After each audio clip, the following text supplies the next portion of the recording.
You're listening to the All Elite Podcast, your favorite AEW fan podcast for in-depth analysis and discussions about the #1 growing brand in professional wrestling today, All Elite Wrestling. This podcast is broadcasted live on YouTube, Facebook Live, and Twitch on behalf of the No Holds Barred Network. The network is your source for wrestling interviews and podcast content featuring independent wrestling and AEW. Also, make sure to hit that like button and subscribe to the channel. So sit back, relax, and interact in the live chat. Enjoy the show.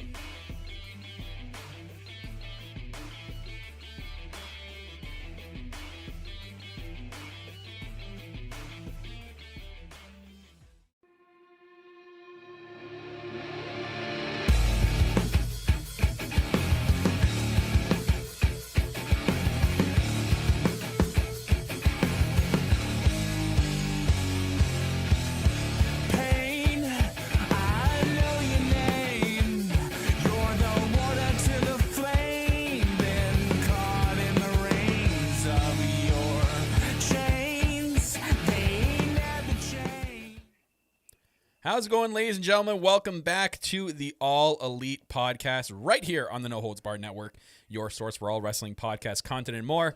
I am your host of the All Elite Podcast. I'm your self-proclaimed greatest host. My name is Kyle Masters. I'm always joined by my co-host. She is the EVP of Giggles, the Heartbreak Chick, the Queen of the Indies, the Lady of the Light Tubes. That's Tiffany. And today we are joined by a third guest again. Here on the Revolution Review Show, we are joined by our good friend Kimmy from Kimmy Talks Wrestling. What's going on, Kimmy?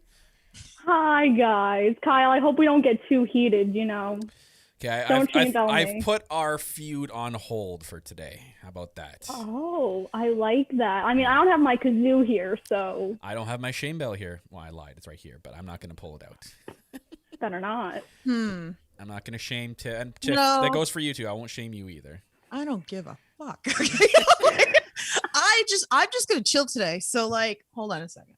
Let me get the pillow. Oh God, I'm just gonna get comfortable. I'm gonna get the blanket. Okay. Oh, she's ready. Oh, there goes the microphone. She gone. It's out of here. All right, here we go. All right, you guys take over the show today. Okay. Good night, Tiff. Oh boy, Tiff sleeping on the podcast. What else is new? Where else is next?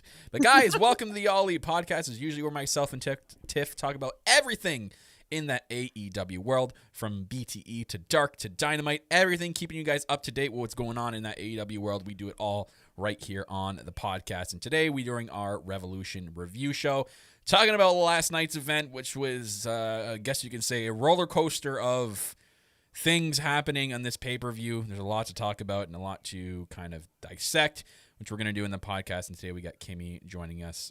Big fan of Kimmy's, meeting her through the wrestling community, through the Bob Culture podcast, becoming good friends. Told her I'd get her on, so now we're going to get her on for this podcast. So thanks for coming on, Kimmy, to talk some AEW. So in terms of, I guess, we usually do this with our review show. We kind of review first off. Tiff is our picks.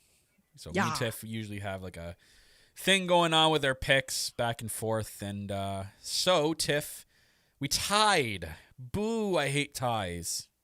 I hate ties. This is what always happens, though, the last 2 years worth of this shit. Yeah. Is that we tie a lot. Well, let's be real here. Who's the real queen here? Okay, I'm not going to say I'm a queen. Well, hold on. Let me put my crown back on. So even though we're tied, okay, I am the queen of winning every year. Sure. So. Whatever. I'll let It's you have okay, it. I'll Kyle. let you have it. But Okay. a few things out of the pay-per-view to make note of that I want to take away from the conference call with Tony Khan last night. Tony Khan, not Tony Call, Tony Khan. Tony Paul. Wow, new name. Love it. So a lot of interesting things were said on the conference call in the scrum last night. One thing was Darby was first up on the media scrum. So he actually said that he was up for nights and was heavily involved in about everything for that cinematic match. So it was all Darby, which is, he says he mentions he dropped out of film school and this was a test for him. And Ricky Starks helped a lot as well. So Ricky Starks and Darby were the brainchilds in that crazy, awesome cinematic match, which was pretty cool. Yeah. Paul White was next. He says he watched the whole show backstage. He was really impressed with the tag team battle royal, he said, and thought that Christian Cage looked like a star in Brian Cage looked like a star in the cinematic match. Right now we have two cages. Around. We have 2 pages. We're just gonna have everybody with the same last name. It's just gonna be like, that's how it's gonna happen. I saw there was like a joke going around about Brian Cage and Christian Cage being father and son going around. God. What the heck? Well, Hangman said in the conference call too that him and Ethan were cousins. See, we're all related. So, Kyle, are you related to me? I don't. My last name is not your last name. I don't think so. Okay. Anyways, Paul White says he actually hasn't seen a locker room with so much positivity in a long time. He says Tony Khan understands that he wants to stay involved in the community projects he was doing in WWE.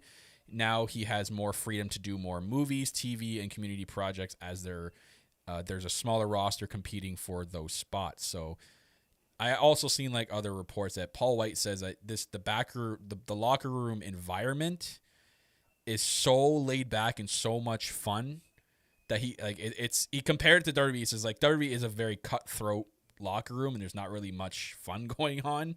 And he said he hasn't seen something like this in a very long time, it just says a lot about what actually goes on behind the curtain. And, because really, no one knows what's going on behind the curtain except for the wrestlers. So that's a good insight by Paul White. He said he would love the team with Billy Gunn and Jericho again. Man, wants to work, but he says he wants to work with Lance Archer, Wardlow, and Luchasaurus. Ooh. So meaning working like as in wrestling too, and then also wants to work with them to teach them the ways of how to be a big guy in the wrestling business. So that's really, I mean, I said that from day one when we were talking about Paul White last week, that he's a good hand to have for the bigger wrestlers that AEW has. The bigger wrestlers are going to learn from Paul White in a good way. So I'm excited for that. He actually said that Vince McMahon called him, Paul White, and congratulated him and wished him luck with signing with AEW. I'm like, whoa. That's actually a big step for Vince. So good on him. So there's the thing with Hangman saying that him and Ethan Page are, cousins. Hangman talks about the loss of Brody Lee. He was honored to be part of that and knows that there was a lot of people who deserved to get the honor, to honor Brody and didn't get to. I'll fast forward here to what Tony Khan said. So he says that Moxley and Omega are both safe and healthy after that match, so no serious injuries, which it's a good thing because these guys literally like beat the shit out of each other. I mean, we'll get into it with that. Yeah. So I'm glad that. He says that Kenny Omega's this has been the talk of the town the like last half day today. He said that Kenny Omega's master bomb plan was a dud, in that because he drew the plans with the crayon in the napkin, whatever that was going around. And I'm like, oh, okay, maybe not make a story out of it. Maybe just kind of come out and say, yeah, it happens in wrestling. There's botches. We screwed up. We'll move on from it. I kind of feel like they could have just done that. Don't make a story out of it. Because then everyone knows what happened. They know it's not a story. They know Kenny Omega didn't build the freaking match. You mean Michael Nakazawa did it? Yeah, okay. This is what I was hoping for on BTE. I was like, okay, why didn't they show Nakazawa like building the freaking ring? with the oil just like on and the then rope. accidentally Damn it! I thought Michael Nakazawa did it. that was like a prime opportunity. Hopefully they're gonna do it on next week's BT. I know it was tough to film BTE in like that 24-hour, less than 24-hour span from like the end of Revolution to, 12 o'clock today. So, anyways, Tony Khan said he reacted that with what John Moxley said post show. So if no one caught what John Moxley said post show, he said Kenny Omega might be a bad son of a bitch, but he can't build an exploding ring worth of shit. And I'm like, okay, that's good. And it made the fans at least happy, because apparently there are a lot of fans that were pissed and screaming refund. And I'm like, come on, really? You're going to let that little botch ruin the entire event for you? Like, I bust out laughing. I was like, "Now that's funny." I was like, "I don't know why everybody got so mad." Like, the sparklers got me. I thought someone was coming out. I thought that was a gag and someone was coming out. Like, I was looking at the stage going, okay, who's coming out? Who's screwed? What's going on here? Anyways, Tony Khan also said he hopes Maki Ito, hopes to see Maki Ito often, so that's a good thing. I'm not gonna go over the Christian thing. There was something else that he said I wanted to bring up. He said has a feeling that the women are going to main event Dynamite very, very soon. He was very excited to answer this, indicated that we're going to be seeing a lot of improvements to the women's division in the next several weeks. So that is a big thing. I feel like it's definitely been better since 2021. We've really been getting a lot of hard hitting, and it's got all the different styles and like even the pay-per-view last night. It's been so much better than what it's been. He did really speak highly of JD Drake, your boy, so I guess they're really high on him. So we can expect to see JD Drake a lot in the upcoming future. Flying him. Some sort of sad news with the women's division. If you guys have been wondering where Big Swole has been, apparently she's actually been battling Crohn's disease and has been sidelined as a result of that. That's why they kept her out of the tournament. So hopefully she's battling through that and getting better. So hopefully we see Big Swole sometime soon. I guess he says, Tony Khan says the finish of Revolution will also be addressed at Dynamite this week. And he compared to Kenny Omega hammering like Garth on Wayne's World. But, just the overall thought of the pay-per-view definitely wasn't... And me and Tiff will be critical in the times that we need to be critical. We try to stay as positive as we can with this podcast, with AEW, because there's not a lot of podcasts out there that like to, when they talk about AEW, like to stay positive. From what I listen to, and I try to gather a lot of the top podcasts out there to talk about AEW, it's a lot of negativity. Me and Chef try to be the opposite of that. We try to be positive, but when there is negatives, we will talk about it. We don't just, say, screw the negative. We're going to try to make it as positive as possible. When something's positive, we talk about it. When something's negative, we talk about it. And, this wasn't their best pay-per-view. They've had better. What? This wasn't their best pay-per-view to date. No, it was not. This is where you and me disagree on this. You thought this was their best out of every pay-per-view they've done. You thought this was the best. I didn't say that there was their best, but I think exactly what I just said. Upper, like, damn, like. But Tiff, that's exactly what I just said. I said this is not their best pay-per-view. I took it as that you meant. I thought you meant like overall in general, like, but this wasn't their best pay-per-view they've ever done. This is not number one. This is not, when you look at all their pay-per-views that they've done so far, this is not number one at all. Because I enjoyed the hell out of it. Because the beginning was good, the end was good, the middle seemed like a special episode of Dynamite to me. I didn't get any pay-per-view vibes at all. Wow. It felt lackluster. Like something was I was not feeling it. Nothing was like, they were good matches, but like it did nothing for me. It almost felt like an episode of Dynamite. Just so you guys know, this was probably like one of the first pay-per-views that me and Kyle were not corresponding. So everything that he's saying right now, like, I'm shocked because like we did not talk. Yeah. So we haven't had a chance because there's been a lot going on. Mm-hmm. But so overall thoughts of the pay-per-view. We'll start with that, then we'll go into match by match. So your overall thoughts of the pay-per-view. I don't know. I enjoyed the hell out of the pay-per-view. I think again, like I say, I always talk about the whole thing with indie wrestling made me a better fan in general. I went in with this pay-per-view with kind of like no hopes. I think that a lot came out of it, that it started building a lot of storylines to move forward finally. I mean, I really enjoyed the pay-per-view like a lot. Mm-hmm. So I'm like surprised. And I know like everybody's like, there was a lot of bad and negative on social, but it's like, you just can't please everybody. Like we joke around the other day, we were talking about Dynamite, that I'm praying to the light tube gods. Yeah, I would have liked to see light tubes. To me, that wasn't as much of a death match than compared to what I'm used to watching in death matches. But I enjoyed the hell of it. I laughed at the ending too. I know like people are mad. I don't know. I didn't get mad. Like, neither am I. I was laughing again. I was laughing. The sparklers I had me. laughed. I was like, look, I don't have any PTSD. There was no snow. Thank God. Cody didn't win. So I don't know. I guess I was really focusing on all that stuff that I wasn't mad at the pay-per-view at all. So I enjoyed the hell out of it. Kimmy, overall thoughts of the pay-per-view? So I agree with both of you in different senses. I enjoyed it as a whole, but I agree with Kyle. It definitely is not one of their top. I felt like a lot of matches were a bit too long, like especially the women's title match, and Hangman and Hardy went forever. And I was like, really? Like, come on. That's what I mean. They tried to make it pay-per-view level, and that's where the problem is. That's where you run into that problem, and that's where I'm sitting here going, okay, like, you guys are going too long just to try to make it a pay-per-view type match, but it doesn't come across as a pay-per-view type match. It just comes across as a long Dynamite match. Okay, I agree in those senses, like little things, but I mean, it didn't really ruin the pay-per-view for me. So I guess, like, again, like Kimmy said, as a whole, I enjoyed the hell out of it. Yes, can I sit there and nitpick little things about it? Of course, that because we all are going to do that, you know. Yes, it wasn't their best overall, because I think we probably can go back to All In, because of how this all started, maybe. And the me, All like, Out you were at too was probably a really good All pay-per-view Out, example. All Last year's Out, Revolution, I think, was better than this one.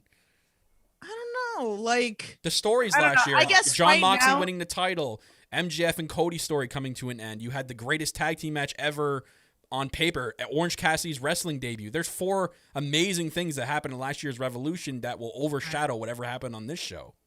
Okay. I mean, again, like I said, I just moved forward. I enjoyed the hell out of this pay-per-view a lot. Again, yeah, there's little nitpicking things that I can do, but as a whole, like, I really enjoyed this pay-per-view. Mm-hmm. It was good. Some people will let it ruin their day. I've seen comments where like people are just like, screw AEW, I'm not watching ever again. Yeah.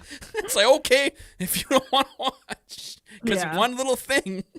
Right. Well, the thing I try to remember too is AEW only has 4 pay-per-views a year. Mm-hmm. So I feel like, our expectations for Double or Nothing is like kind of here. So I feel like we can only go up from here. Hopefully. Yeah. But yeah, so we'll go now. So our overall thoughts of the pay-per-view. We'll go now match by match. And I actually have our predictions up here. Let's do it. Pull aside here.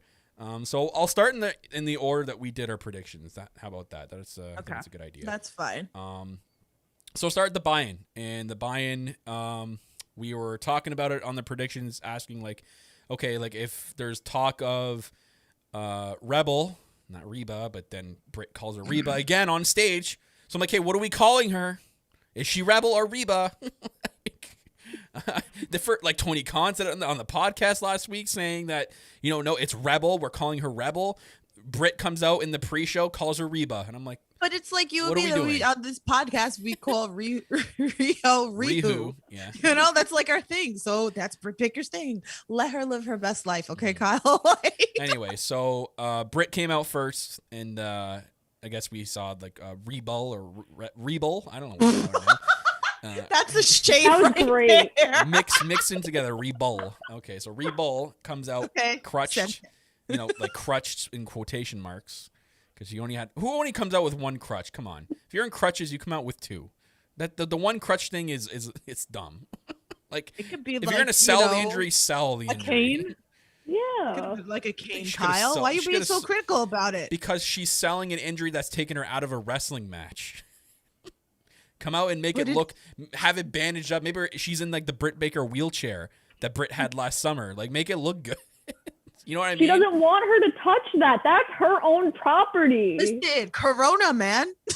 Exactly. Okay, I'm not even gonna go into how dumb that was. I'm just gonna skip over that. Just go right by that.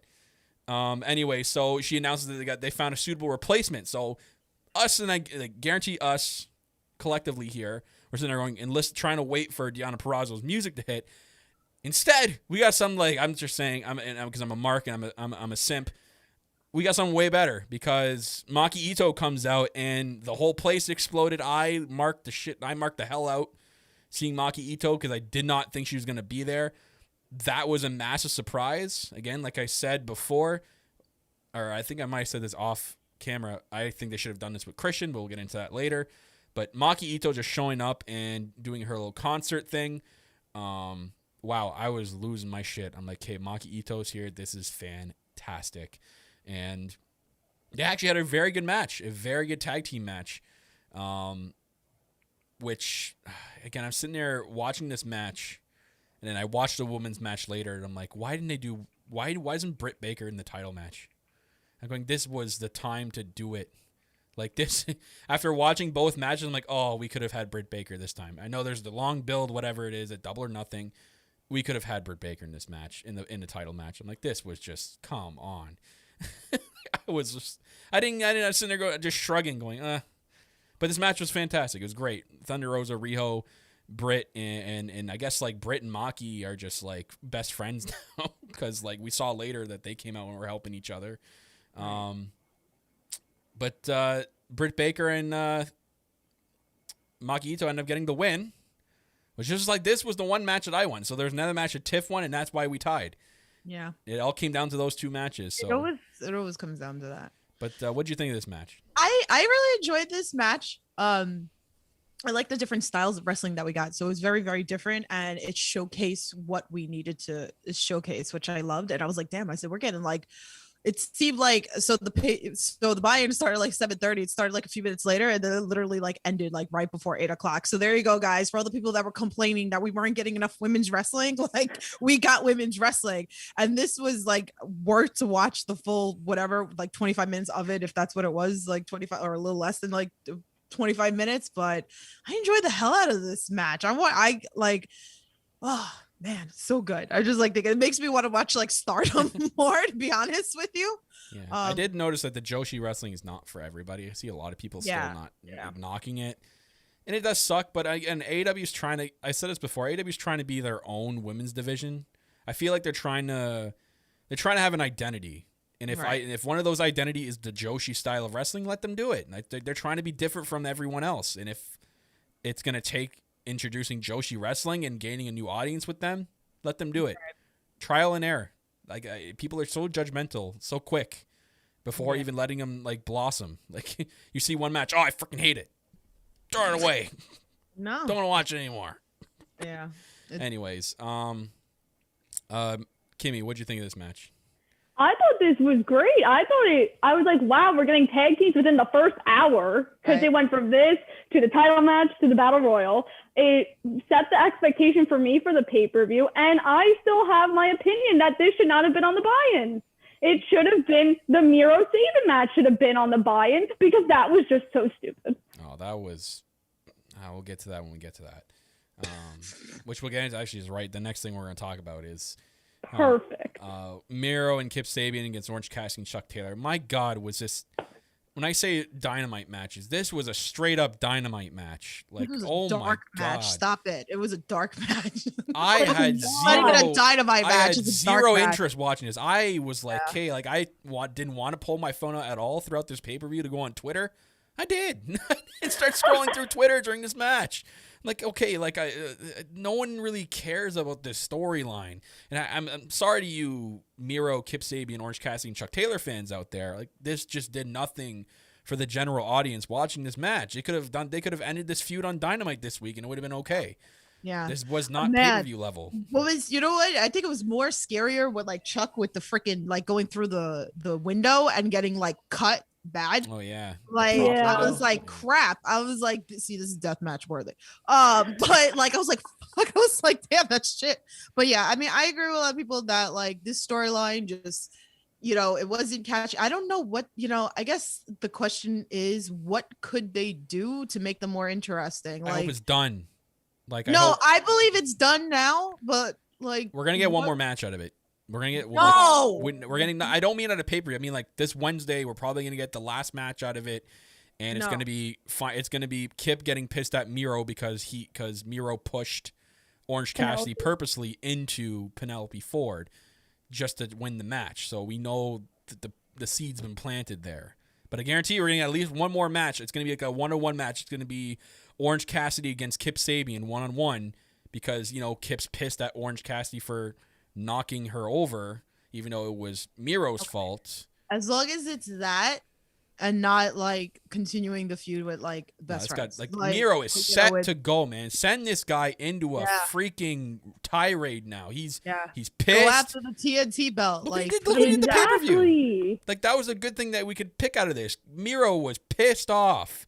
And he just beat the shit out of Orange Cassidy and Chuck Taylor backstage, threw them out on the stage like Lance Archer in the beginning of the match, and just beat the crap out of both of them the entire match. Like, oh my God, can you imagine Miro and Lance Archer as a tag team? Like, everybody dies. Like, oh my God. It's amazing, but I think we have too many damn teams. After do. watching that battle royal, I'm like, hey, we have too many teams. No more makeshift teams anymore. This was brought up last night since we're talking about tag teams, but I think AEW, their roster is so good when like so stacked with tag team, you could dedicate a whole pay-per-view just to tag team. Just watch the battle royal. You can see how many teams we have.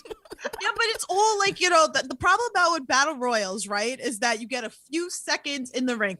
I've had these with interviews with wrestlers that I've had on the podcast before. They say the same thing. You get like a little few second spotlight and then that's it, right? Like, you're in the match, but you can't really focus on it. But if you could dedicate a whole pay-per-view to tag team wrestling, AEW wins it. Absolutely, 100%. They should just do the Crockett Cup as a pay-per-view. There you go. Yeah. What are we waiting for? Give it to us, Tony. That's got to be in the works. And I will shout out to Bill, who brought that up in the chat now. And he also called Maki Ito in the pre-show on the Bob Culture podcast prediction. So shout outs to you, Bill, for that. But yeah, we'll talk about the Casino Tag Team Battle Royal here because by the way, we got none of those picks right, and Sammy didn't either because he picked Orange Cassidy and Chuck Taylor as well. Casino Tag Team Battle Royal, there are a lot of teams in this match. I'm not gonna sit here and name every team because there's 15 teams. There's 30 people in this match. It's a lot. Why? I'm like sitting there going, oh my God, I knew we had a lot of tag teams, but Jesus, there are a lot of freaking teams. I just don't understand how the Dark Order had 3 teams and none of them won. Still lost. Yeah, that was. At least they made note of it in BT, and it was funny. But they're so over. Like, I can't keep stressing. They're so over. Okay. Like, I can't wait for the day that they, get the belts. They're over, and they're over at getting caught doing. Did you see what Evil Uno did with the whole Marco stunt thing? Yeah. That was so bad. So oh my God. They brought it up on BT today, and it was really quickly like they're all like arguing, they're all like yelling at each other about like how they all lost, and then they're like, Uno, what the hell were you doing? What the heck was that? And all you hear is Stu Grayson go, oh, I know the ring was slippery, that's why you slipped. Nakazawa guys. Oh man, He just strikes again. Oh, BT was great. If anyone missed BT today, please go watch because Maki Ito made an appearance, and it was probably the best thing I've ever seen. We'll touch base Thursday on Thursday's episode. The Casino Tag Team Battle Royal. I like the concept. I like that Royal Rumble concept with the tag teams. I think that it worked. The match flowed really well. Like, I didn't think there was anything in the match that didn't work necessarily. They picked the right 2 people to end the match off with Jungle Boy and Rey Fenix. Your 2 future teams in this whole tag team division. You have the Lucha Brothers, or AKA like the Death Triangle, and the Jurassic Express. And those 2 guys, man, I want to see those 2 go at it 1-on-1 again, like in more matches, because Luchasaurus and Rey Fenix are like almost identical in wrestling styles, and they just click in the ring. And, oh, man, I thought for sure Jurassic Express was going to win. That place was ready to explode if Jungle Boy won. You could feel the tension. Oh, my God. Yeah. But good for, like, Death Triangle, too. Like, this all, whoever they choose, if it's Pac and Rey Fenix, or if, I don't know if they're doing a Freebird rule with that. I don't know if, like, Pac goes, okay, Penta, you can take my place or whatever. But either way, we're going to get Young Bucks against Pac and Phoenix, I'm feeling like, and... Oh my God, that's going to be an insane match whenever that is. I really hope they save that. give me more bridges from husband. Okay, just give it to me. All right, just give it to me. All right. But I was like shocked because I still feel that Pac belongs in the AEW title picture. I'm still gonna sit here. I'm gonna preach it. Like, it's weird that he's in tag team. I mean, I'm for it, but I still think that he belongs in the title picture. Also, let's bring this up. Bear Country looked great. I'm like reading off of the stuff that's going on in the chat. And QT turning, like, what, we got like a heel turn coming on here? I was so confused. I was like, what is going on here? Like that, I get it. Dustin's like, oh, how do you like eliminate our people? And it's like, but hello, we're trying to go for the title. So it makes absolute sense. So I bust out laughing. I was like, this is great. I was like, this is storytelling. This is stories that we got all these new feuds happening because of this battle royal. So at this point, does it really matter if QT leaves? Like, how many people are in the Nightmare family? Like, Jesus, like 100 million. Like, I feel like half the roster is inside the Nightmare family. So if QT leaves, just forget about it. Who cares? Like, bye. See you later. Go fix more of your hair extensions. See you later. I will also say I like the spot where Phoenix went through the ropes and Aubrey was trying to be like, oh, he went over the top rope. Yes. And Rick Knox is like, no.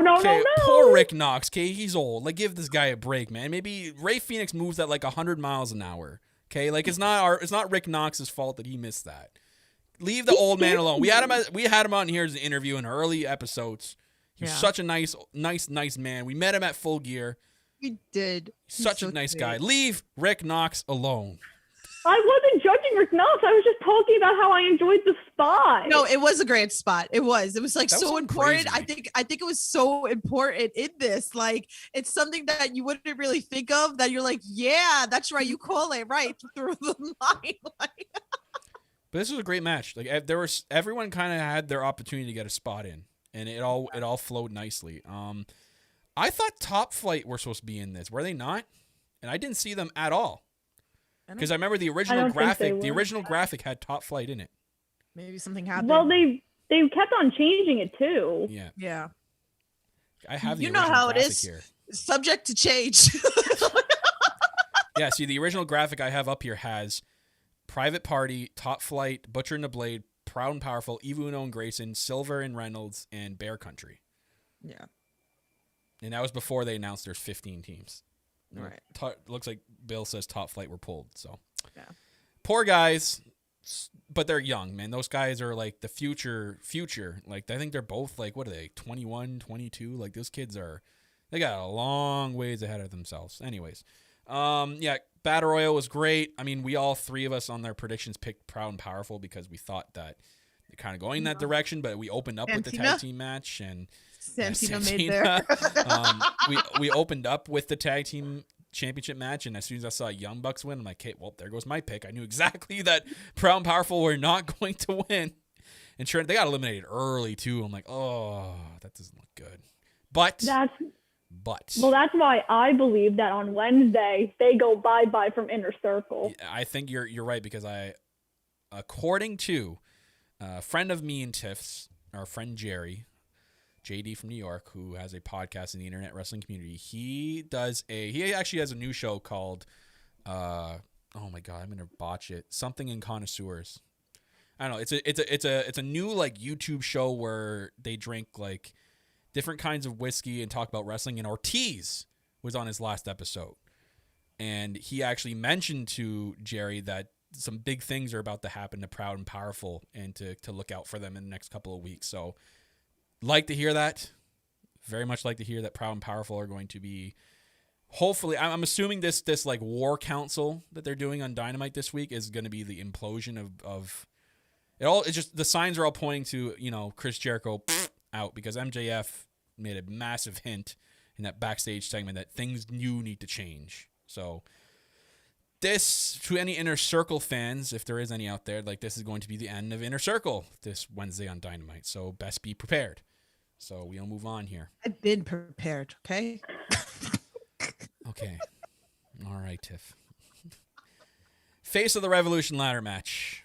Again, I'm not trying to... Don't take this the wrong way, you two and everybody else. This was not their best ladder match. I thought it was good, but it wasn't their best. It was just it was okay. It was a good ladder match. This didn't top any, like, still their best ladder match to this day is the one that Tiff's seen live at All Out with the Lucha Brothers and the Young Bucks. That match, I'll go back and watch that ladder match like 100 times. Like that, that was so damn good. I want to watch it now. It was so good. All right, guys. That might have been the match of the Bye. pay-per-view too. But we had Scorpio Sky, Lance Archer, Pentagon Jr., Max Caster, who had a very, very cool. That was a very cool thing to do, to let him lead the entrances and come out just spitting fire.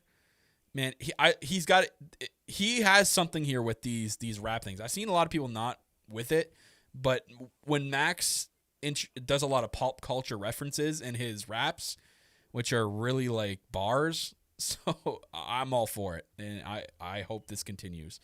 And then Cody Rhodes, who Tiff hates, and the TBA I don't hate him. announced superstar. I'm joking. Who ended up being Ethan Page, all ego. Ethan Page making his AEW debut, and they put that Ethan Page's all elite and his shirt out so fast because as soon as I opened Twitter, both of them were already up, and the match wasn't even done yet. Oh yeah. So that's a big signing by AEW. Big. Oh man, they've been wanting Ethan Page for like ever, and he's been so quiet, and it's just like, oh my god. Can I tell you that my best friend Brad trolled the shit out of me last night with this match? Do you know? I was shout out to Queen of Any. I text her, I go, come get your friend. And she goes, that's your friend. And I was like, okay, so what happened? Every time that like Cody was around, he's like, oh, Cody's gonna win. And then when he went into the tunnel, he goes, he's not fully in the tunnel. He's gonna have all this time to rest. Okay, and he's can we talk about that? Why was he in the tunnel? Why was he in the tunnel? I thought he was going to pull like what Rollins did at the Rumble and just like rest on the outside for 15 million minutes, then come back in, push Scorpio off the ladder and win the whole thing. And I was like, please don't do that because I'm going to be really angry. Hold up. And thank God it didn't happen. We're missing something here. Why the hell was Cody in the tunnel for that long? Why did he not go to the back? Why is Cody in this? Did you not have these questions? I'm sitting there like watching this match and seeing Cody halfway in a tunnel doing the whole looking down and looking back the match and then looking down and then looking back at the match. Like, are you going to the back? Are you going to the, like, what's going on here? Are you going to the back to get checked out by medical? Like, what's going on? Like, why are you sitting halfway in the tunnel? But you know what I mean? If it was for a short amount of time, I would have no problem with it. But because he was literally sitting there for like 15 minutes in the tunnel, I'm like, what is happening right now? Why are you watching from the tunnel? And it just looks awkward because the other three medical people that were with him were sitting there watching the match. They weren't even looking at Cody. And I'm like, is he hurt or not? What's going on over there?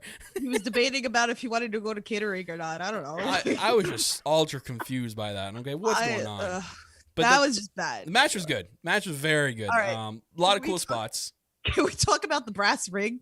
Like the jokes that we were making last night. You mean the giant Cheerio? Not only that, it looked like, you know. I've seen a lot, Tiff. I've seen a lot what people thought. It looked like, you know, the donut that the people sit on when they have hemorrhoids. I've seen that floating around on Twitter today. It's the Sonic the Hedgehog ring. Yep. Yes. I've actually seen someone take the picture of the brass ring and literally put it next to an ad for the hemorrhoid donuts, and it literally was the same exact color. I'm done. And I'm like, oh my God. Did they actually put up a hemorrhoid cream up there, or a hemorrhoid ring up there? Bill, he said it was a life preserver. Life preserver, you know, just giant. I thought, I'm very Canadian, so like Cheerios are a big thing up here. I don't know why it is, but I just thought Cheerio instantly. I'm like, hey, I didn't expect it to be that. Okay, if it was a ring, sure, but I feel like it was a little bit too thick.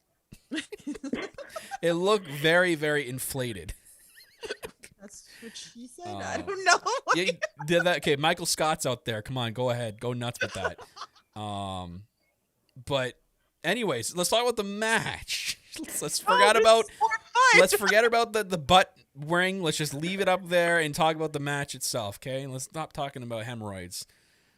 We're not doing a hemorrhoid podcast. It's not the all hemorrhoid podcast. Come on, we're trying to get like sponsored by like a hemorrhoid cream. This is the Ollie podcast sponsor. I know what's a hemorrhoid cream. Preparation H. Why is this a thing? Okay, I got this. The match was fantastic. Thank you, I Kimmy. loved it. I think there were a lot of great spots here. I don't know why Lance Archer's trying to take the red out of his hair, though. Like, what is this Yeah, it's green? going green. I'm like, what? And Kyle, I hope you enjoyed that Jake Roberts fight. Oh yeah, I saw it, Kyle too. Enjoyed. I was fearful of his life. Okay? I'm like, of all people to do a spot to him, Pentagon or a Phoenix, I'm like, Pentagon. I'm like, come on, guys. And why did they make him pull a clothesline? He's just sitting on the outside of the ring with the referees, and I'm like, Jake. Did you see that? Did you see all three referees ran to him as soon as he hit the ground? I'm like, hey, yeah, he's dead. Could we Pull out the body bag, zip it up, All right, he's done. We need to get him a new wardrobe. Like, Need to get him seriously. off of TV. I'm sorry. What has he done for Lance Archer lately? Nothing. Exactly. So why the hell is he still here? I don't know. They're just waiting for him to have a heart attack live on TV, and then they're gonna get so much bad Don't publicity. Say that. Knock on wood. Like, seriously. Like, I don't will knock one. I'm just like that. saying, like, I love the guy, so I don't want him to be on TV. Oh my god. I'm literally crying. I have tears running And down my eyes. I'm mostly, I know, like, I'm talking about his life too, but I'm also talking about storyline. Like, he does nothing for Lance Archer. Lance Archer can take care of himself and talk. You know, if they're not going to do anything with Jake and not do any more promos, why is he sticking around? There's no aura with Jake Roberts with him around now. I'm surprised Lance Archer hasn't attacked Jake Roberts just for no reason. That's going to be way worse. That's coming. Don't you know that? That's Stop coming. that. No, because I don't want that to happen. I'm not going to be looking at the TV if it happens. That's I'm when gonna mute the snake's gonna TV. come I don't out, want to Kyle. know. The snake's gonna come out, Kyle. Like, That's up there with Abaddon, where things I don't want to watch and see on the TV. Stop with Abaddon. You know, like, why can't- wasn't she in this shit? Like, Good, come on. wonder good, why. good. Mean good? No, why? A, because there's nothing good for her right now. When there's something good, they'll book her. B, I don't want nightmares. I didn't have nightmares going to bed last night, so it's a good thing. Oh, you didn't have nightmares from the people that came out with like. No, I had Sting and- PTSD from watching Jake Roberts fall to the ground. That's what I had. Anyways, match itself, again, like Kimmy said, very good match. Everyone had a really good spot. Cody did look like he was going to win. Like, I thought he was going to win at the end there. And did you hear when he ran back out of the tunnel how many boos he got from the crowd? So it's not just us here that think the Good. same. This is everybody that thinks the same. Cody just needs to go away for a while. I think Brandy and is about to pop just like Renee back there. So I'm pretty sure we're not going to see Cody and Moxley for a good chunk of this year. So we'll see what happens with that. But good for Scorpio Sky for winning. Well, okay, don't laugh. Matt Awesome just wrote in chat. He was testing out the new life alert.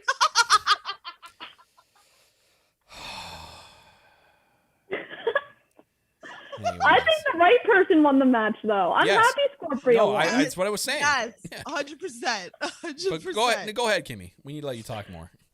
Oh, okay. It's my show now. No, I'm just like, I feel like we cut you off a lot.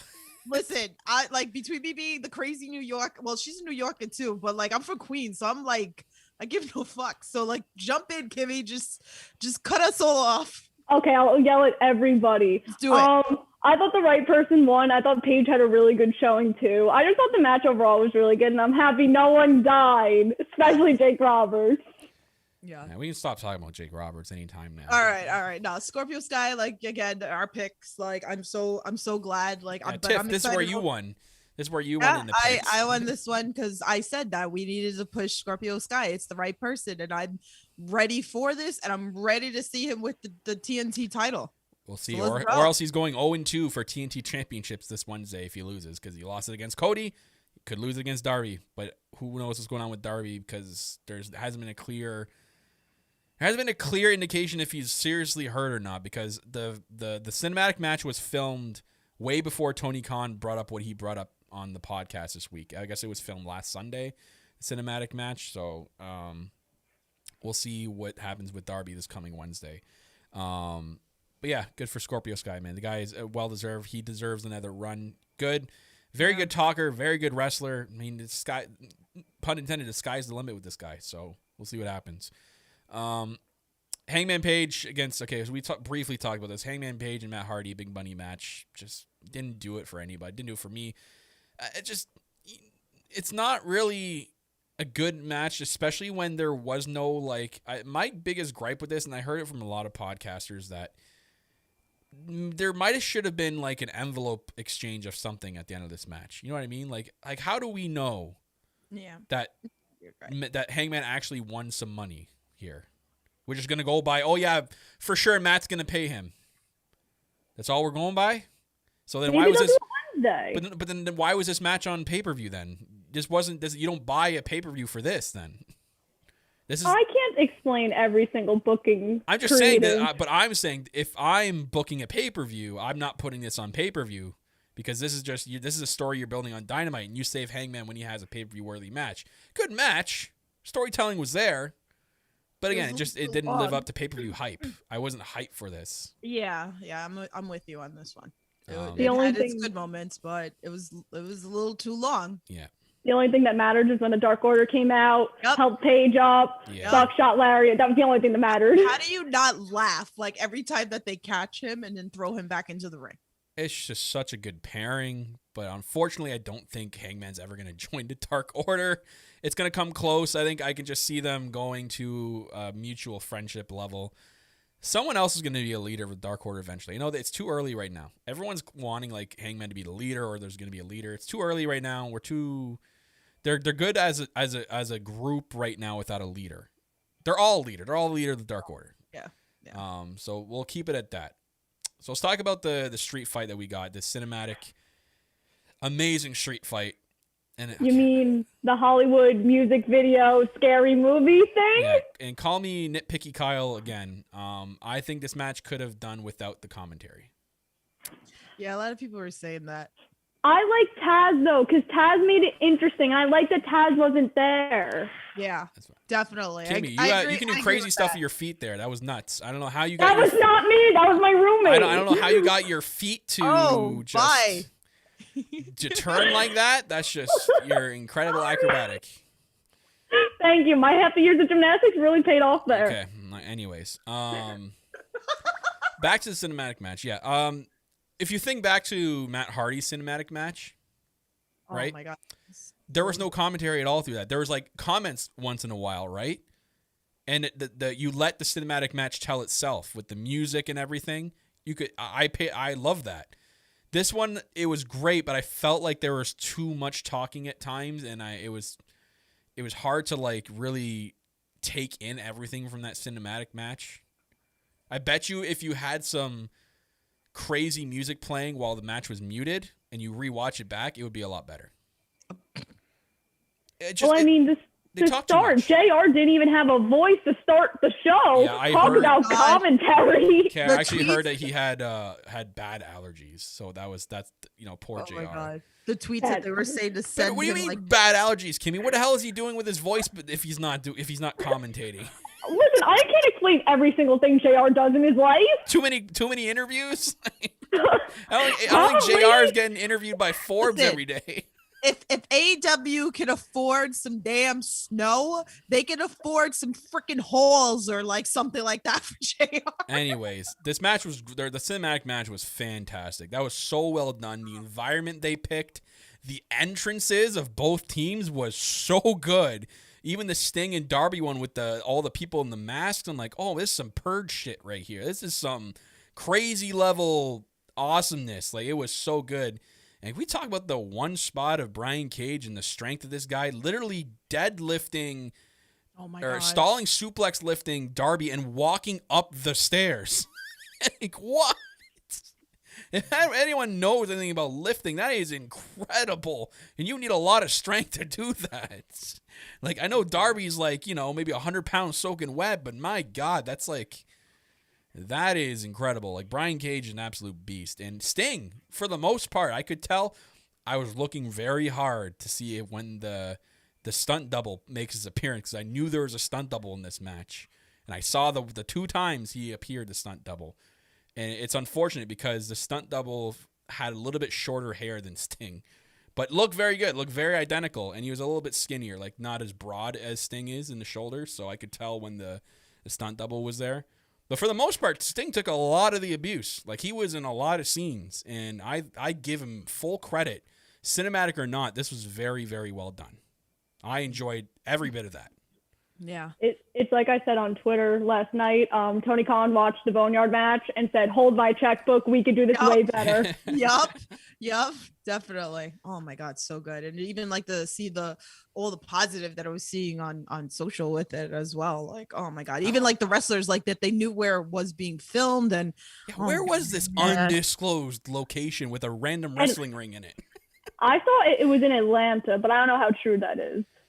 Wherever it was, they were like, okay, you can use the building and smash whatever you want, because Darby smashed through a random glass door. There was the big giant spot at the end where I'm like, oh my God, like, that was insane. You saw how fast Darby caught speed and when everything imploded, that was incredible. Maybe Darby got actually hurt doing that spot. That's what I was trying to put 2 and 2 together. I'm like, if this was filmed before what Tony Khan said about Darby's, making it out of the street fight, maybe Darby got hurt filming that spot because he jumped from a very high distance. It's just going to catch up to him one day, all these crazy stunts that he's doing. Like, he's so young. We beat Sammy in that pick. We both went with Sting and Darby. He went with Team Taz. So, Sammy. Gotcha. Anyways. We talked briefly about it. We'll finish talking about it. What did you guys think of the tag team title match that opened up the show? I loved it. Yeah. I thought it really continued what was on the buy-in. It continued the pacing of what I thought was going to be a great structured pay-per-view. I was like, can't talk.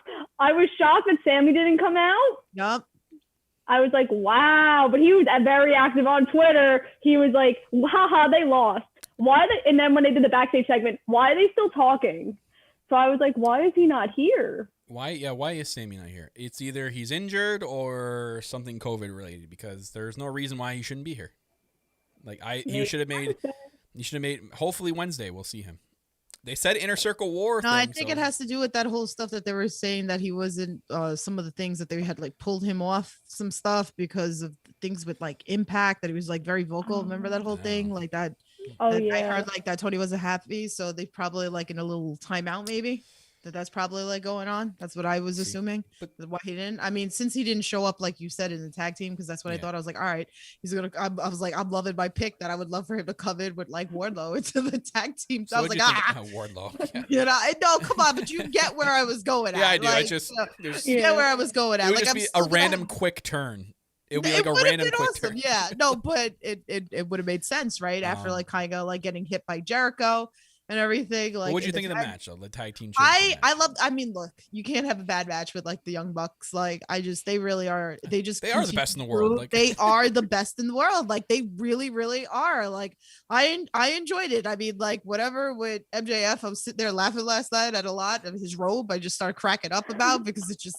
I'm not going to talk about the thoughts that I had in my head with it, but like, but no, it was a really good opener, right? Like, I just feel like a lot of like the flow of how the pay-per-view went, we had the tag team, then we had another tag team, and then we went straight into the battle royale, and I was like, wow, I didn't expect the battle royale to be right after this. Right. Where was Papa really Buck? Yeah, I was wondering that too. I was hoping for like a super kick or something. Just, I don't know. But they're at ringside because I saw them hugging someone at ringside. But they didn't really show them, so I'm not sure. So what was going Dana on. was there. Dana, yeah, it was Dana's Matt's wife. So I heard that Papa Buck wanted to blade for that, for this past that skit that they did. That he really wanted to blade. That he didn't want to do the fake blood because he always wanted to blade, but the Young Bucks wouldn't let him do it. Papa Buck. Yeah, that's fantastic. Great. So I thought it was good, but again, nothing's going to beat their tag team title match from last year. I didn't expect this to even top it. It's still good for a decent opening. I'm going to point out the elephant in the room. I think Jericho was very, very much winding down, though, because there were times where he was struggling to keep up, and I'm like, he's going to have to – it's going to be tough for him as he gets now older and he progresses more, and these young guys are – looking to make a name for themselves, and he wants to be the one to put them over. It's going to be tough for him to keep trying to catch up every single time. And eventually it's going to come across as not that great. The name's going to be there, but the match itself is going to fall short because he's going to be behind. So I hope, he's slowly transitioning into a more part-time role where we see him just wrestle on pay-per-views and no dynamites. And, he's more of a part-time guy, more commentary, do his thing with Fozzy, whatever it is. So we'll see what happens with that. But let's talk about the AEW Women's Championship match, the World Championship match. Karu Shida, Ryu Mizunami. Okay. Good match. A little long, but good match. I feel like there was a little bit too many unnecessary near finishes. I think they could have maybe cut that in half. Yeah. Because you kind of need to save that for a match that has a story along with it to make it that good, because they're doing a lot of near finishes for a match that really doesn't have a story but a tournament finals. And I'm like, okay, great. You're making it look like you're still making Shida look really good, and you're making Ryu Mizunami look really good because they're really high on her. It was a little bit too long though, but I did enjoy the match. Ryu Mizunami can be a really big star. Like, she's got the look, she's got the charisma, she's got the entrance, like she's got everything. So I think, and they have her signed, so she's a good hand to have. And Shida, she has been dominant since she's gotten that title. Like, she hasn't looked weak once in her entire title reign. So, like, whoever's going to take the belt off her is going to mean it's going to be a big deal. And if it's Baker, it's going to be a great big deal for Baker, because Shida is looking like nothing's going to stop her now. And that's what you need to do. So, good match. I thought it was good. That's all I got. That's all I got with that. So too long. Yeah, it was a little too long. That's okay. But it was good. It was different. It gave us something different that we weren't used to. And that's what I liked. It wasn't, I think we were all getting upset. We were like, okay, we're going to see Shida versus Nyla Rose again.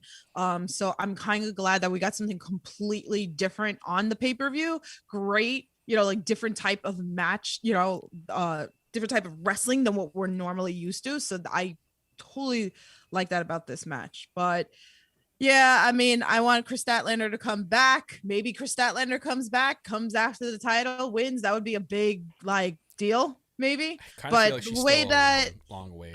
Yeah, but the way that it's going, all fingers point to Britt Baker. Point like this.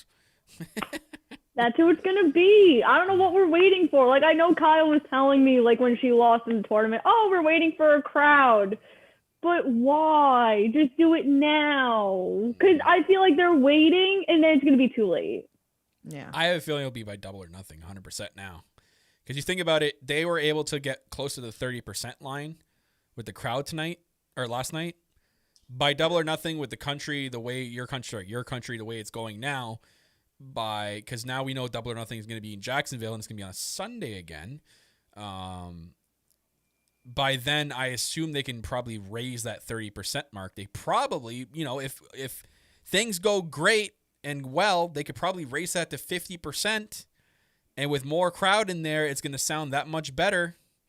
So they might not be necessarily ready to travel, but if they can get more crowd into the building with the CDC guidelines, then it's going to be that much more better. So hopefully by then things are on the up. It kind of looks like your country's on the rise. Sucks, my country's still way behind, but hopefully things get better by then. And Britt ends up winning the title, because I think it's now ready. It's ready to go.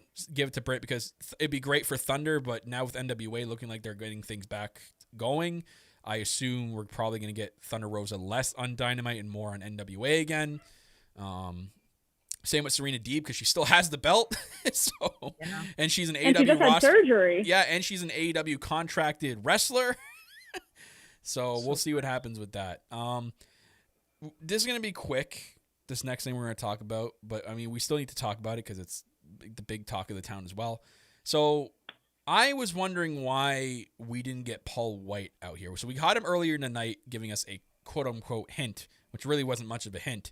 It's like, this person will outwork everyone. And it's like, how is that a hint?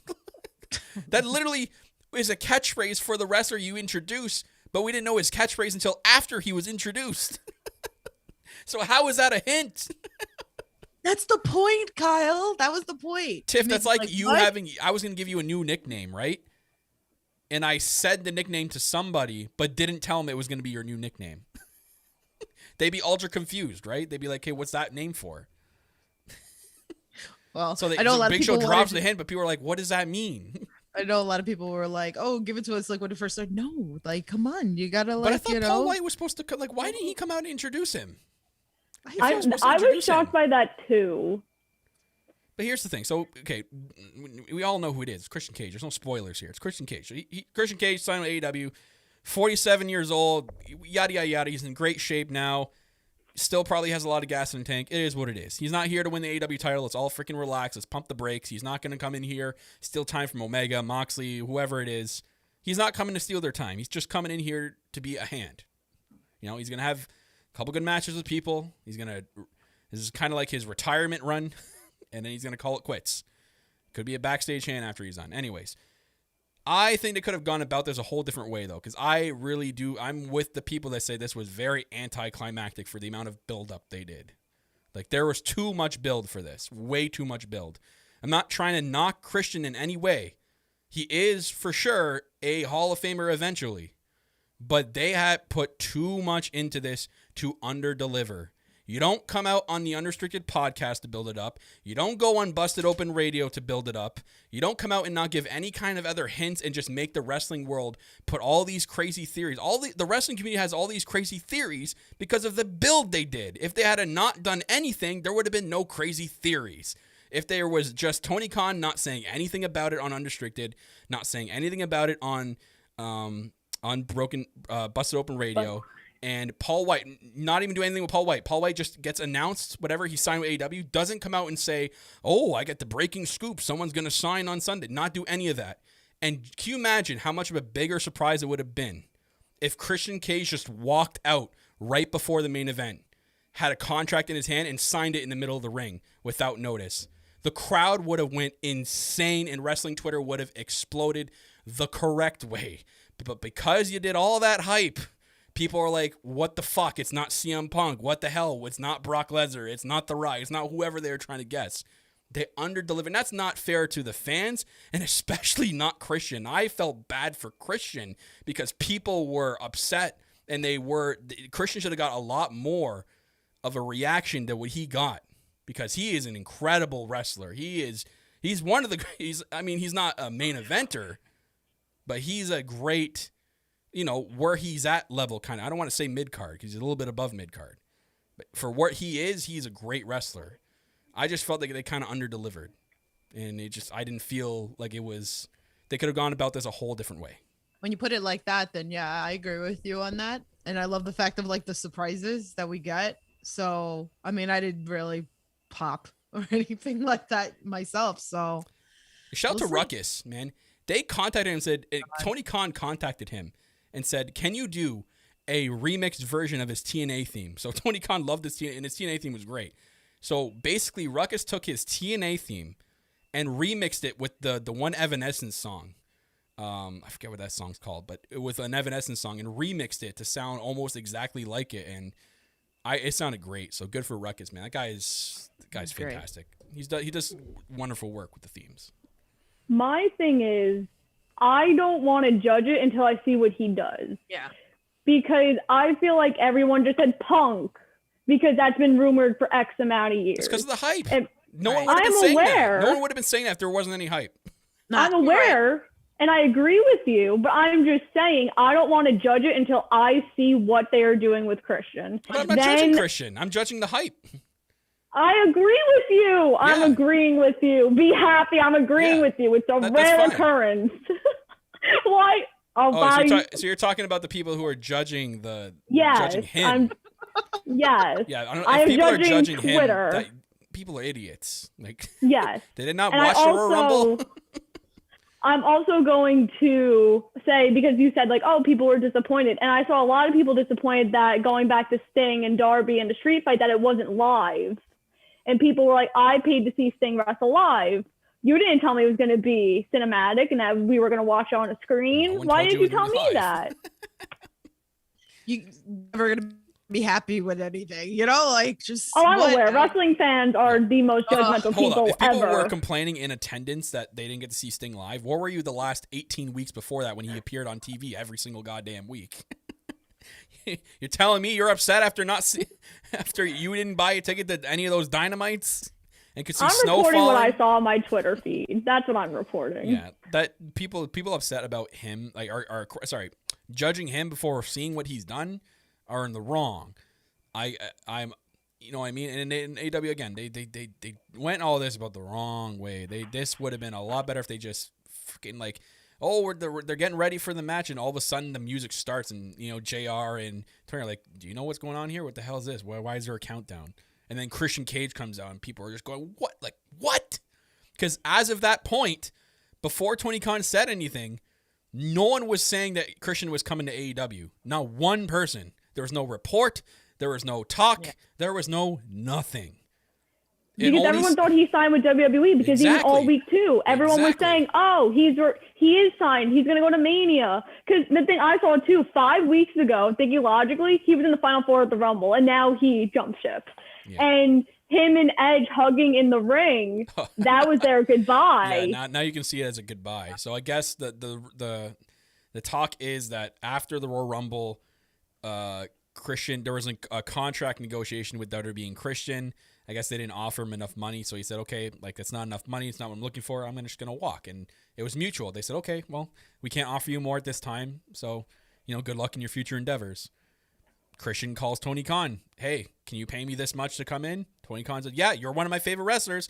Get your ass over to Jacksonville. How cool, though. I'll pay you. You're like, can you imagine that Tony Khan, too, like how happy he was? Because he was legit when he said that Christian was one of his favorite wrestlers. Can you imagine him getting that phone call? You just put yourself in Tony Khan's shoes and how happy you would be that one of your favorite wrestlers of all time calls you and says, I want to be on your show. That's like Tony Khan must have been like a kid in the candy store when he heard that phone call. Love like he would have been losing his shit and said, yeah. Come on, we're gonna, you know, we'll have some great matches with you. He's not doing what people think they're gonna do. He's not like, oh yeah, fuck Kenny Omega. We're gonna take the belt off and we're gonna put it on you. No, they're not doing that. The guy's 47. He's here to have a year or two run, have a couple good matches with people, and then that's it. He's gonna call it a day. Let him do it. Let him have it, guys. And everyone's complaining that the roster's too big. We're about to have 3 shows a week. Oh, good. And we still have that TNT show. That's what I mean. We're gonna have Dynamite, the second TNT show, and Dark that for people to appear on. And Elevation. A lot of people that you see on Dynamite now and Dark are gonna be slotted into Elevation because they are up and coming people. They're under that category. They're not Dynamite. They're under that category. Elevation is gonna be AEW's NXT show, which is gonna be fantastic.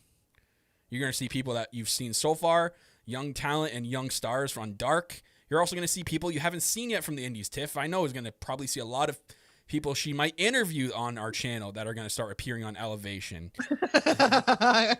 Maybe. There's going to be enough room. People need to kind of chill the hell out. And if you want to know, it's real easy. If you want to know who's actually signed, there's a little website called allelitewrestling.com/roster. Right there shows you everybody that's signed to the company. It's not a lot.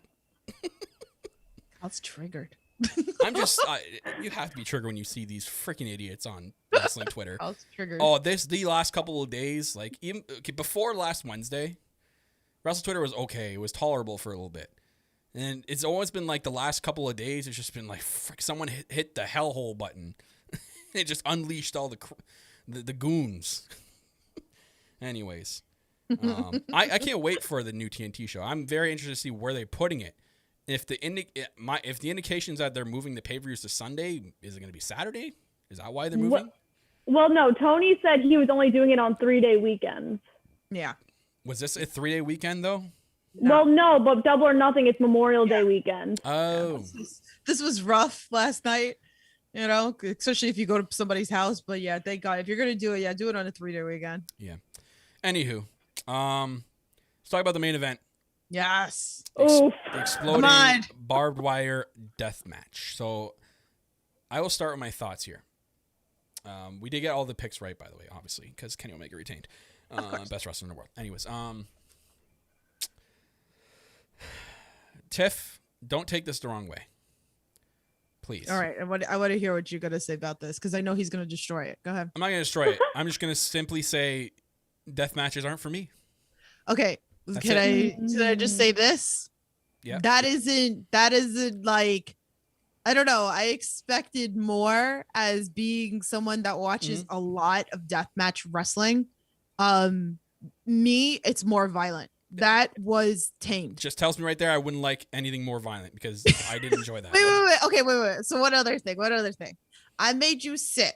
Yeah. Okay. And actually, you know what? I'm probably share this episode later. I made Kyle sit and I made him watch 2 death matches. I made him watch Anthony Gangone versus Matt Tremont at CZW. And I also made him watch our girl Casey Catal versus Jimmy Lloyd. That was death matches. Yeah. So do you remember like some of the death match of like how I remember those and I remember this, but not for me. I'm just one of those people. No, it's not for everybody. Yeah. I can definitely say that. There's a lot of people. There's things about deathmatch wrestling that there's things that skeeve me out still. But I do watch a lot of deathmatch wrestling, but I have to tell you guys that I do turn my head a lot, especially during needles and things like that. I don't like. Yeah. I knew this was going to be the AEW version of a deathmatch. But kudos, like I have to say this also is that like I was seeing a lot of the deathmatch wrestlers and they were talking about this today, saying that this was huge for wrestling to have deathmatch wrestling in AEW to main event. A mainstream platform, which is huge. Yeah. And it's not for everybody, and that's okay. But it was a good match. The match was enjoyable to watch. Like the barbed wire bat spot that exploded was really cool. I thought that unfortunately was the most executed explosion of the entire match, which is sad to say. But even the running the rope explosions were really well done too. Like the one that was very good is when the Kenny one, when he went on along the right side ropes, and that they paid homage to God, I always forget his damn name. Someone in the chat's gonna correct me. I'm gonna feel like an idiot, but they know who I'm talking about. Both of them actually paying homage to that guy in their entrances. Onita. Yeah. So Onita. It was very, very. I thought it was a very good match. Again, though, death matches aren't for me. I think I'd want to see maybe less of them. It doesn't mean that after this we're going to see death matches every pay-per-view, but they can pull it out and hopefully have a better ending, because what we got in the end, not only was... Well, before we get to the ending, I have thoughts. Okay, give us your thoughts. Okay, so I'll say the Good Brothers did tell me on Saturday, they're like, we're just going to run in. I don't know what we're doing, but we're just going to run in. So I'm glad they didn't lie to me. Second thing. I don't know what we're doing. We're just going to go in there and look at each other. Second thing. My thing was they showed so much Japanese footage on this build-up. And I was like, all right, this is what we're going to do. We're going to have so many explosives comparing it to Onita. I talked about this on the Bob Culture podcast. When I was 10, my dad sat me down to watch my first death match. Whether that was a smart parenting decision, I still don't know. Hey, gotta start sometime. But when I saw these explosives, especially the one on the floor, where they literally had the pyro next to like the barbed wire sheet, and it didn't even hit Kenny, I was like, "Are you kidding me?" What about really? Are you talking about like the paradigm shift from the ring to the ground? Oh my goodness! I was laughing my ass off at that because I was watching the wrestlers in the background, and I don't know who it was. But as soon as the one explosion went, they all like started running away, and the one guy tripped over himself and fell to the ground. Go back and watch that spot, you'll see him. I think he's off to the right. He trips over himself and falls on the ground. And I was laughing. I was dying. I respect the ref for having the full COVID-19 tester. Oh my God. Who was it that put out that tweet about being the COVID oh my God, what the hell did he say? He looked like he was Breaking Bad. Yeah, he's like he's about to yell 2319, man. I felt like that was coming. I was waiting for that Monsters Inc. reference there for anybody who doesn't know. Yeah, I got you. I get it. But without the stipulation, I thought it was fantastic with what they hyped it up to be. What the hell? And they did use real, like some of the barbed wire they used was real. Like not all the barbed wire was covered, which I found very interesting because not a lot of companies do that. But I felt like overall this was a big step because I believe this was the first explosive barbed wire death match in a major company in North America. That's huge for AEW, and for the most part it was good. Like we had a lot of good in-ring wrestling too at the same time, and I was on the edge of my seat in the beginning of the match. They really did a good job to anticipate the first explosion, right? There's a lot of spots where they had to stop themselves and you're like, oh, is he gonna go? What's gonna be like? Like that was very, very well done. And like I saw people complaining that, you know, not all 4 sides were covered. And I'm glad that the commentary made mention that it's in case the medical team needs to get in there, they can't walk through barbed wire to get in there. They need to have some area where they can walk through. We've seen Casey go in like a whole. We've seen a lot of ICW. So again, this was AEW's version of the death match, and you know what? This was they delivered up until the end. In the end, there's a couple of, I guess you can call them botches, because one was I felt like from the time the match ended to when the countdown finally appeared on the screen was way too long. Like the beatdown after.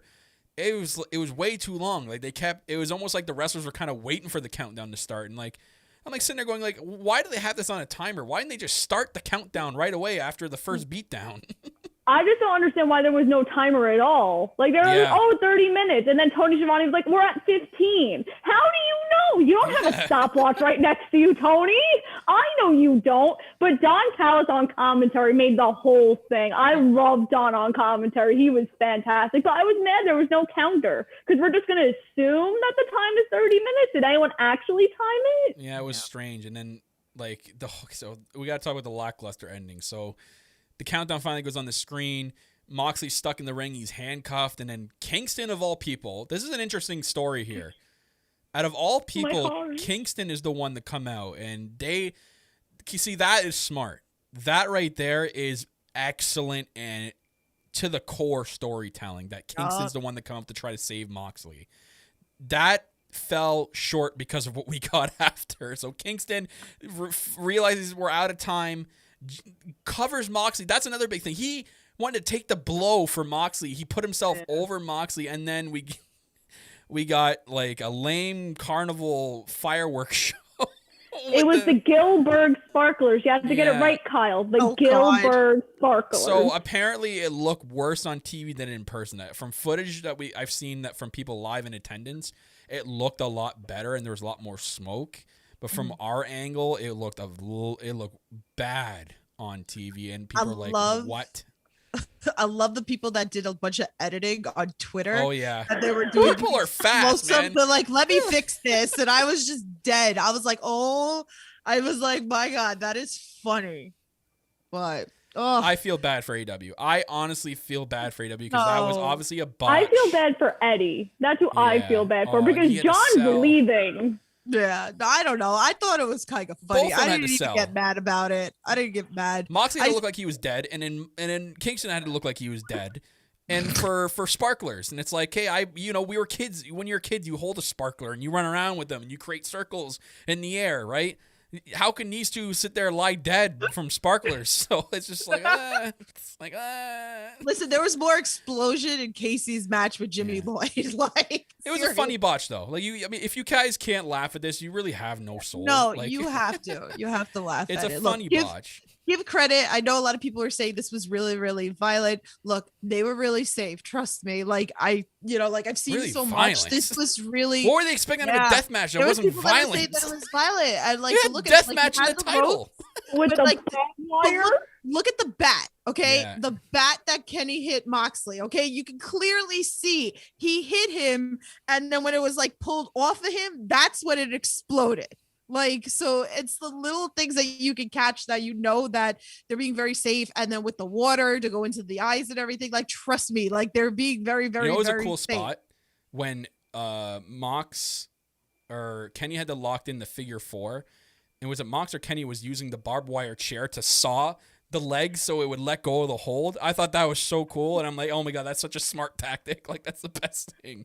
Like, again, little things like Tiff says that make this match good. And again, the explosion at the end, you shouldn't let that ruin your day. Like, it's a botch. It happens. You get over it. You move on. Even if it wasn't a botch. Okay, come on. It was fun. I mean, like I said, I still enjoyed the whole thing. Again, if deathmatch is not for everybody. So I know like they were going to go all in to do this. And again, if you want to see something more violent, trust me, there's a lot of more violent death matches out there. And then like, this isn't going to be a thing that they're going to always do. Yeah. So not everybody's into deathmatch wrestling. I mean, if you could see, I interview a lot of wrestlers. A lot of them won't do it. A lot of them want to do it one day. Sometimes it's just a one and done to do. Like, there's a lot that you hear about it. So it's not for everybody. But I could tell you they were very safe during this. So it was a trial and error, you know? It doesn't work for everybody. But Kyle, are you going to get into the character portion of the ending? Well, I just wanted to say that, again, you can't let this ruin your day, and it does suck, and I feel bad for AEW in this case, because the end of the show is the last thing you remember about the pay-per-view. It's always the last thing you remember about the pay-per-view, however the show ends. And for it to end like that kind of sucks for AEW, because it was a good pay-per-view, but for it to end like that, it's gonna mean a whole lot when you try to remember back on this pay-per-view and remember the death match in general. You're gonna be like, okay, remember when Mox and Kenny had a death match? What's the first thing people are gonna say? Yeah, the botched ending of the explosion. And because you watch all the other clips of when people have done stuff like that. There's this one Japanese clip where I was like, oh my god, it's like they put like the WWE pyro all the way around the ring and in the ring, and then like outside the ring and outside the arena, and it all exploded at the same time. And I'm like, oh my god, you couldn't see anything. There's smoke everywhere, and then like you couldn't see any of the ring or the field that they were on. It was insane. I'm like, damn, like I imagine that they had not something similar, but there is something better planned for what happened. I can't imagine that was the plan, to have something lackluster like that. So it kind of sucks. But what do you mean by character ending? No, like remember we talked about before we started how Tony was trying to sell in the scrum. So Tony Khan tried to say that because of what it was because Kenny didn't set up. So they're blaming on Kenny not being able to set up a death match properly. And like Moxley even got on the mic after there was footage of him saying like, you know, Kenny's a tough son of a bitch, but he can't build a death match for shit. I feel like that's a very, very wrong way to do it. That's a wrong take. I think the better way would have been for Tony Khan to come out on the presser and say, look, we screwed up. It happens in wrestling. It botches. We move on from it. We learn from our mistakes. It is what it is. I think people would have, you know, kind of appreciated Tony a lot more to come out and say something like that rather than try to make a storyline out of it, because I disagree. It doesn't work with a storyline. It doesn't. Like people are too smart, Kimmy. People are too smart. I'm aware, but my whole thing is, right? Because now you're going to you're like the plan right now. I'm assuming is they're going to do Eddie versus Kenny, right? I don't know. I'm assuming that's where we're going to go. Yeah. I feel like by making it into a story that kind of saves you. So it's like, oh, we're just going to blame Kenny because he's the heel. It was said he was going to structure the whole thing. And wrestling is all about the story anyway. So why not make a botch into a story to continue and make it worth something? Yeah, Kimmy, so I think it's saving them. What is Eddie going to do now? What people are going to expect him to come out and still sell it? He can't come out and sell it anymore. Well, maybe Eddie's going to be like, you know, because everyone's asking like, why Eddie?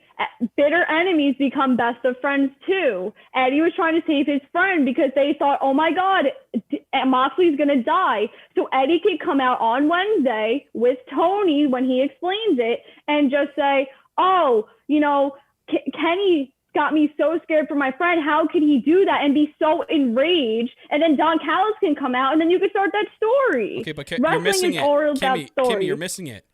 What is Kenny, or what is Eddie's explanation as to how he was knocked out? If there was no big explosion, you can't. He needs to be able to sell it. No, there's none of that. That's why you don't make a story out of it. If there's no way to sell, Kimmy, if there's no way to sell it, you don't make a story out of it. It's the wrong. You're just gonna. You're just adding fuel to the fire for people going, "Hey, this doesn't make sense." You're doing a WWE storyline now. Well, sometimes you gotta do that. No, you don't. Not in this company. Good night, Tiff. There's got to be a story. Like they screwed up with that, because now that Tony said that, now Eddie actually has to find a way to sell why he was knocked out. And I don't know how they're gonna do that. They're smart. I'm sure they'll come up with a good way. But I think they could have gone about that a different way, and just Tony Khan could have came out and said, look, we screwed up. It's wrestling. Like, people are smart. People know that it's not real. So you can't just come out and act like, oh, Kenny just doesn't know how to build a death match, and that's why. And then not mention anything about why Eddie Kingston got knocked out. Like, he didn't say anything about why Eddie Kingston got knocked out. Because they're saving it for Wednesday. Yeah, I know that, Kimmy, but they've kind of backed themselves into a corner now. Everyone backs themselves into a corner with wrestling. It doesn't matter if it's the main event, starting match, pre-show. You might be used to that on that other company's show. That doesn't happen over here. I'm aware of the occurrence. Okay, anyways. Overall thoughts of pay-per-view, again, like we said in the beginning. Good pay-per-view. I didn't think it was their best pay-per-view. Obviously, some things led to it being a little bit disappointing, but it did a good job providing what they have to deal with the environment, the crowds and everything. Like the AEW's been doing a good job with these pay-per-views. Like they still been worth $50. I'm not sitting here saying I wouldn't have paid $50 if I knew the outcomes. I still would have paid it because I love supporting this company. I love the product, and I still think that was worth the $50 for a pay-per-view. I'm just saying it wasn't the best pay-per-view that they've done so far. No, I enjoyed it. Yeah, and Double or Nothing, again, like what Kimmy said in the beginning of the show, they can only go up from here. I'm sure they're going to be planning Double or Nothing to be just as, like, probably way, way better than this show. Tony Khan's a smart guy. He knows that he kind of under-delivered on a couple of things with this pay-per-view. He's going to come out full force for Double or Nothing and make it that much better. So we have that to look forward to. Other than that, it's going to wrap it up, guys, for the Revolution show. We'd like to thank Kimmy from Kimmy Talks Wrestling for joining the show. Kimmy, we're going to give you the now time to plug your own show here on the podcast, so go ahead. Oh my God, I feel so honored because when I do this on BCP, Kyle interrupts me. I promise I won't. Here, I'll even put my hand on the bell to make sure I don't pick it up. Oh my God, this is, okay. So I talk about wrestling, even that other company that Kyle was talking about. Yeah. So make sure to follow my YouTube channel at Kimmy Talks Wrestling, Twitter at Kimmy_WWE, and Instagram at Kimmy Talks Wrestling. And make sure to follow me on Twitter because I have very nice intakes on lots of things that are happening wrestling. And thanks for having me. I had so much fun. And Kyle and I only argued once. Only one? That's shocking. So you mean Kimmy are like Gargano, Ciampa, Moxley, Omega. We have that kind of feud going. But anyways, I'll put her link down in the description below, guys, for you guys to follow. Go check her out. Kimmy has some great stuff on her show. Always a great insight into that other company, and you guys should definitely check her out if you guys are into that. She even talks about AEW, so check her out for sure. So I do that. You do that. I do that. You do that. Okay. As for that, I can't even talk anymore. Anyways, ladies and gentlemen, make sure you're following us on social media, liking us on Facebook at All Elite Podcasts. Make sure you're following us on Twitter at All Elite Pod, on Instagram at All Elite Pod as well. If you guys need help with following the correct All Elite Podcast, you can just hit up our link tree on the No Holds Barred Network. It'll take you to all those fun places. You can even check us out on the audio platforms, places like Spotify, Google Podcasts, Apple Podcasts, iHeartRadio, Anchor, Castbox, wherever you're getting your podcast. Make sure you search up the No Holds Barred Network. You will get this fine podcast, the All Elite Podcast, often replicated, never duplicated. And thank you to our audio listeners on Apple. You guys are amazing. Please leave us a 5-star rating. Leave us a comment. Let me know what you guys think of the podcast. Always helps us in the chartable side of things.